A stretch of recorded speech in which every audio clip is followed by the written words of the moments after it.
या बातमीचे प्रस्तुतकर्ता आहे आंबे क्लिनिकल लॅबोरेटरी। वरुड शहरात अत्याधुनिक मशीनने सुसज्ज लॅब म्हणजेच आंबे क्लिनिकल लॅब। यांचा पत्ता आहे महात्मा फुले नगर, बंदे हॉस्पिटल समोर, वरुड। नमस्कार, मी प्राध्यापक दर्शन गावंडे, तालुका अध्यक्ष भाजपा युवा मोर्चा लोणी बेनोळा मंडळ। आज माननीय आमदार चंदूभाऊ यावलकर यांच्या कार्यालयामध्ये वरुड येथील काही स्थानिक महिला भगिनी बांधकाम कामगारांच्या प्रश्नावर चर्चा करण्याकरिता माननीय आमदार चंदूभाऊ यावलकर यांच्याकडे आल्या होत्या। त्या वेळेस माननीय आमदार चंदूभाऊ यावलकर यांनी वेळोवेळी या सर्व महिलांचे निवेदन सुद्धा स्वीकारले आणि त्या निवेदनावर जी योग्य ती कारवाई करायची असते ती कारवाई वेळोवेळी करण्यात आली। मात्र त्याच महिला भगिनी आल्याच्या नंतर तहसील कार्यालयात गेल्या आणि तहसील कार्यालयात गेल्याच्या नंतर त्यांनी माननीय आमदार चंदूभाऊ यावलकर यांच्या विरोधात वेगळंच काही सांगितलं की आम्ही दरवेळेस माननीय आमदार चंदूभाऊ यावलकर यांच्या कार्यालयात जातो, मात्र तिथे आम्हाला टाळाटाळ करते।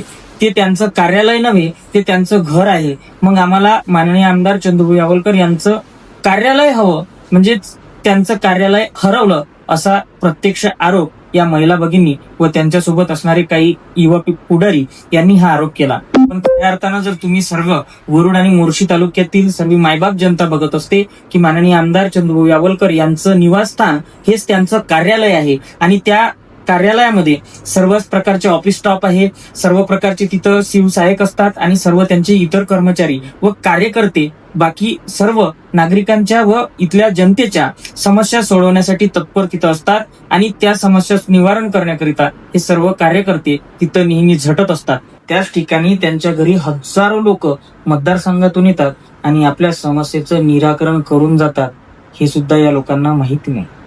आमदार साहेब असो नसो, या सर्वसामान्य जनतेचे काम त्या कार्यालयात त्यांच्या त्या निवासस्थानी होते, तरीही सुद्धा या महिला भगिनी व तिथं असणारे काही युवा पुढारी म्हणतात की माननीय आमदार चंदूभाऊ यावलकर यांचं कार्यालय हरवलेलं आहे। आणि त्यांचा एक मोठा आरोप की आमदार महोदयांनी आम्हाला वेळोवेळी तिथून टाळाटाळ केली व आमच्या प्रश्नावर कधीही उत्तर दिलं नाही किंवा त्याच्यावर कारवाई केली नाही।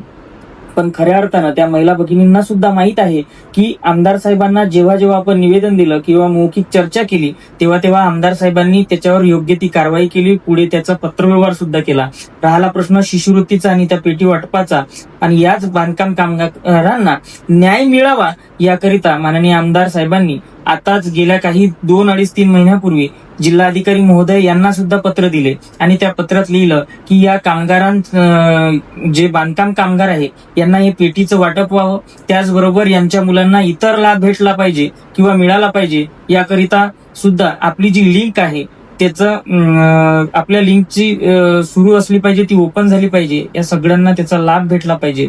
पण खऱ्या अर्थानं जे आता यांनी आरोप केले आणि आज सुद्धा त्या चर्चा करायला आला असता त्यांना हे सगळं पत्रव्यवहार सुद्धा दाखवण्यात आले आणि हा पत्रव्यवहार दाखवणेच याच्या पलीकडे सुद्धा आमदार साहेबांनी जे आकाशजी फुंडकर बांधकाम कामगार मंत्री या मंत्री महोदयांना फोन केला आणि फोनवर बोलले की असा हा प्रश्न माझ्या मतदारसंघातील आहे आणि याच्यावर तुम्ही योग्य ती कारवाई केली पाहिजे। आणि असा फोन केल्याच्या नंतर मंत्री महोदयांनी सुद्धा त्यांना सकारात्मक उत्तर दिलं की आमदार साहेब तुम्ही चिंता करू नका, तुमच्या मतदारसंघातला हा जो प्रश्न आहे याच्यावर लवकरच आपण निवारण करण्यासाठी फक्त तुम्ही काही 8-10 दिवस मला द्या, मी ही साईट आणि जे काही भांडे वाटपाचा कार्यक्रम आहे याच्यावर सुद्धा तातडीने लक्ष देतो, असं सकारात्मक उत्तर माननीय आकाशजी फुंडकर बांधकाम कामगार मंत्री मुंबई यांनी सुद्धा त्याच्यावर असं सकारात्मक उत्तर दिलं। तरीही सुद्धा यांना तहसील कार्यालयात जाऊन माननीय आमदार चंदूभाऊ यावलकर यांच्या विरोधात बोलावं लागते। मला त्यावेळेस असं वाटते की आमदार साहेब काम करत नाही किंवा यांना आपल्या छोट्याशा प्रसिद्धीसाठी कोणता खालच्या पातळीचा उच्चांक हे गाठत आहे हे सुद्धा यांना कळत नाही, कारण त्यांना सुद्धा माहित आहे या सर्व युवा पुढारी आहेत, आमच्या त्या आज झालेल्या महिला भगिनी आहे, यांनी आमदार साहेबांची ही तळमळ बघितली असताना सुद्धा त्या ठिकाणी जाऊन त्यांनी म्हटलं की आम्हाला टाळाटाळ केली। आमदार साहेबांची 2 कार्यालय आहे, एक वरुडला आणि एक मोर्शीला, आणि हे लोक म्हणतात की आम्हाला आमदार साहेबांचे कार्यालय दिसत नाही। आणि दुसरा त्यांचा आरोप असा की आमदार साहेब यांनी फौजफाटा लावला, आम्ही का तिथं बॉम्ब घेऊन आलो की बंदुका घेऊन आलो।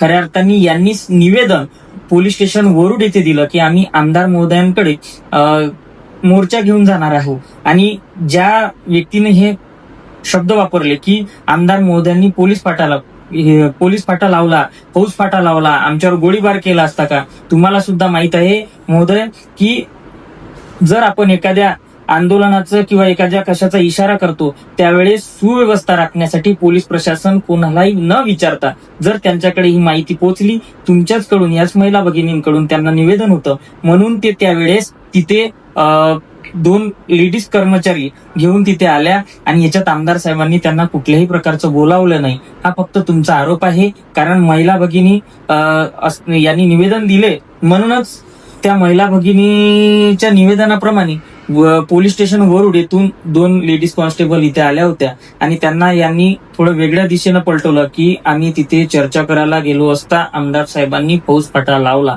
आपण आपल्या स्वतःच्या प्रसिद्धीसाठी कोणाच्या तरी चरित्रावर किचड उचलण्याचा प्रयत्न करत आहोत. आपल्या प्रसिद्धीसाठी आपण किती खालच्या पातळीला जात आहोत हे आपल्याला शोभते का किंवा ही गोष्ट योग्य आहे का याच्यावर आपण स्वतःच विचार करावा. धन्यवाद. थांबतो. रामकृष्ण हरी.